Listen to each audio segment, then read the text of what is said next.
नमस्कार दोस्तों, मैं रमेश कुमार आज के इस वीडियो में आपका स्वागत करता हूं। आज का ये वीडियो कक्षा 12 विषय भूगोल और स्माइल पेपर 6 पर आधारित है। आज हम इस वीडियो में स्माइल पेपर 6 का सॉल्यूशन देखेंगे। तो चलते हैं वीडियो की तरफ। सबसे पहला प्रश्न है, आर्थिक भूगोल के 4 उपक्षेत्रों के नाम लिखिए। आर्थिक भूगोल के 4 उपक्षेत्र निम्न प्रकार है। सबसे पहला उपक्षेत्र है कृषि भूगोल, दूसरा उपक्षेत्र है वाणिज्य भूगोल, तीसरा उपक्षेत्र है संसाधन भूगोल और चौथा उपक्षेत्र है परिवहन भूगोल। अगला प्रश्न देखते हैं, हिम आच्छादित क्षेत्रों में परिवहन हेतु किन पशुओं का प्रयोग किया जाता है। हिम आच्छादित क्षेत्र उत्तरी ध्रुव दक्षिणी ध्रुव वाले क्षेत्र शामिल होते हैं जहां पर वर्ष भर बर्फ जमी रहती है। तो इन क्षेत्रों में, हिम आच्छादित क्षेत्रों में परिवहन हेतु रेनडियर और याक जैसे पशुओं का प्रयोग किया जाता है। अगला प्रश्न देखते हैं, जनसंख्या वृद्धि से क्या आशय है। जनसंख्या वृद्धि किसी निश्चित स्थान पर 2 समय बिंदुओं के मध्य हुए जनसंख्या परिवर्तन को जनसंख्या वृद्धि कहते हैं। किसी निश्चित स्थान अथवा प्रदेश में निश्चित समय अंतराल में होने वाले जनसंख्या परिवर्तन को ही जनसंख्या वृद्धि कहते हैं। यह ऋणात्मक और धनात्मक दोनों ही प्रकार की हो सकती है। जैसे किसी स्थान विशेष पर एक समय बिंदु पर, जैसे मान लेते हैं 2001 में किसी स्थान पर जनसंख्या 500 व्यक्ति थी और 2002 में उसी स्थान की जनसंख्या 600 व्यक्ति है, तो एक साल में वहां पर जो जनसंख्या परिवर्तन हुआ है वह 100 व्यक्तियों का हुआ है। यह धनात्मक वृद्धि है। और इसी उदाहरण में हम मान लेते हैं 2001 में किसी स्थान की जनसंख्या 500 व्यक्ति थी और उसी स्थान पर 2002 में जनसंख्या 400 व्यक्ति हो गई है, तो वहां पर जो जनसंख्या वृद्धि होगी वह ऋणात्मक 100 व्यक्ति होगी। जनसंख्या वृद्धि को सूत्र में हम इस प्रकार समझ सकते हैं, कुल जन्म एक समय अंतराल में, एक समय बिंदु में किसी स्थान पर कुल जन्म हुआ है, उस कुल जन्म में उस स्थान विशेष में होने वाले कुल मृत्यु और कुल प्रवास का अंतर घटा देते हैं, तो उससे उस स्थान की जनसंख्या वृद्धि का पता चल जाता है। अगला प्रश्न देखते हैं, सर्वाधिक लिंगानुपात वाला देश कौन सा है, वह उसका लिंगानुपात कितना है। विश्व में सर्वाधिक लिंगानुपात वाला देश लातविया है। यह उत्तरी यूरोप में पड़ता है। इसका लिंगानुपात 1018 है। 1018 लिंगानुपात से तात्पर्य है लातविया में 1000 पुरुषों पर 1018 महिलाएं हैं। अगला प्रश्न है, ग्रामीण व नगरीय जनसंख्या में अंतर लिखिए। ग्रामीण जनसंख्या और नगरीय जनसंख्या के अंतर निम्न प्रकार से हैं। ग्रामीण और नगरीय क्षेत्रों में आयु, लिंग, संगठन, व्यावसायिक संरचना, जनसंख्या का घनत्व तथा विकास स्तर अलग अलग होता है।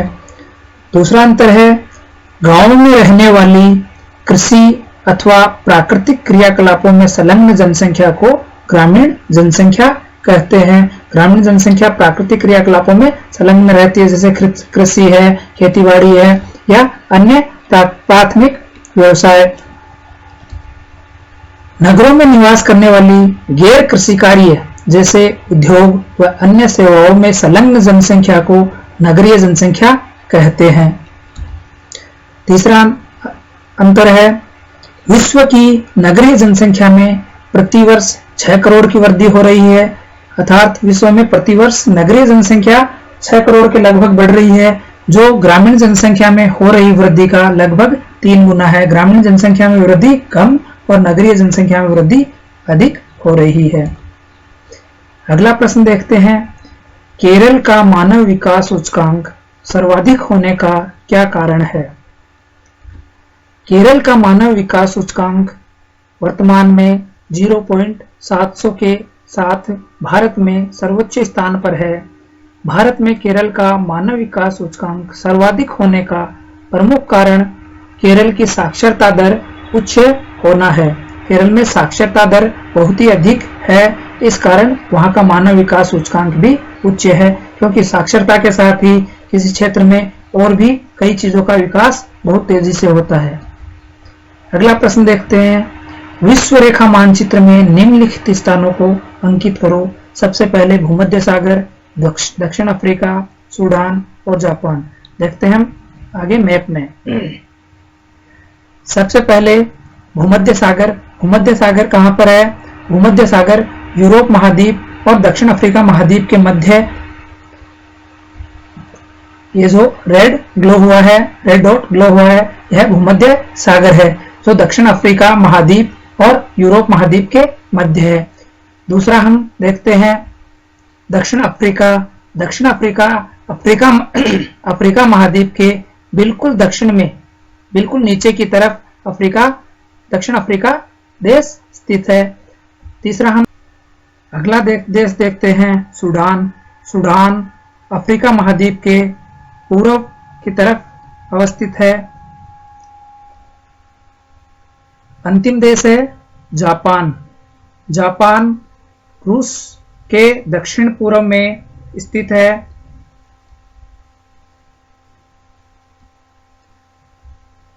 अगला प्रश्न देखते हैं, प्रवास के कोई 3 परिणामों को स्पष्ट कीजिए। प्रवास के कारण जनसंख्या संतुलन बिगड़ता है। जिस स्थान पर से लोग जाते हैं वहां की जनसंख्या कम, और जिस स्थान पर जाकर बस जाते हैं वहां की जनसंख्या अधिक हो जाती है। अगला परिणाम है, प्रवास के कारण जनसंख्या दबाव, बेरोजगारी, निर्धनता जैसी समस्याएं बढ़ जाती है, जबकि जिस देश या स्थान से लोग प्रवासन करते हैं वहां इन समस्याओं से मुक्ति मिल जाती है या वहां पर इन समस्याओं में कमी आने लगती है। प्रवासी लोगों की वेशभूषा, रहन सहन, खान पान, भाषा आदि के अनुसार ही उस क्षेत्र विशेष की संस्कृति धीरे धीरे परिवर्तित हो जाती है, जैसा कि अंग्रेजों के आगमन से हमारी भारतीय संस्कृति परिवर्तित हो गई। अगला प्रश्न देखते हैं हम। अगला प्रश्न है, विश्व की जनसंख्या के समस्या के समाधान हेतु कोई 3 उपाय सुझाइए। विश्व जनसंख्या समस्या के समाधान हेतु उपाय निम्न प्रकार से है। सबसे पहला उपाय है भौगोलिक संसाधनों का अनुकूलतम प्रयोग। पृथ्वी पर जितने भी भौगोलिक संसाधन हैं उन सभी संसाधनों का अनुकूल प्रयोग करके हम आर्थिक उत्पादन को बढ़ा सकते हैं, और किसी भी देश का अगर आर्थिक उत्पादन बढ़ गया तो वहां पर बढ़ी हुई जनसंख्या को रहने में, भरण पोषण करने में किसी प्रकार की समस्या नहीं आएगी। दूसरा बिंदु है औद्योगिकरण,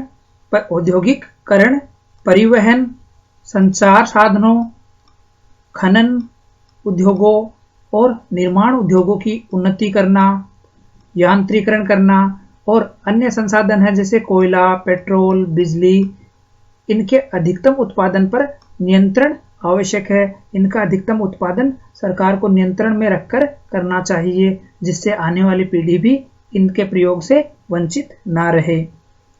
अगला बिंदु है शिक्षा का प्रसार।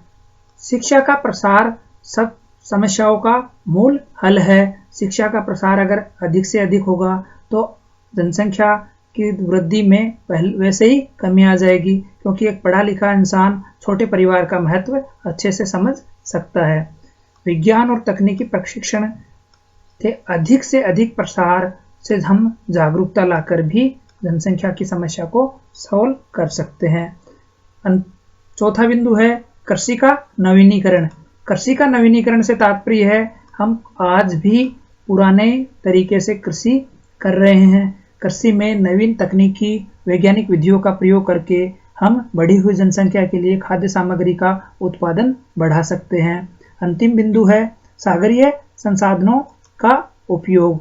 सागरीय संसाधनों के उपयोग से तात्पर्य है बढ़ी हुई जनसंख्या का पेट भरने के लिए सागरीय संसाधनों में मछली है या अन्य सागरीय खाद्य पदार्थ है, उनका अधिकतम उपयोग करके हम बढ़ी हुई जनसंख्या का भरण पोषण कर सकते हैं और इस समस्या का समाधान कर सकते हैं।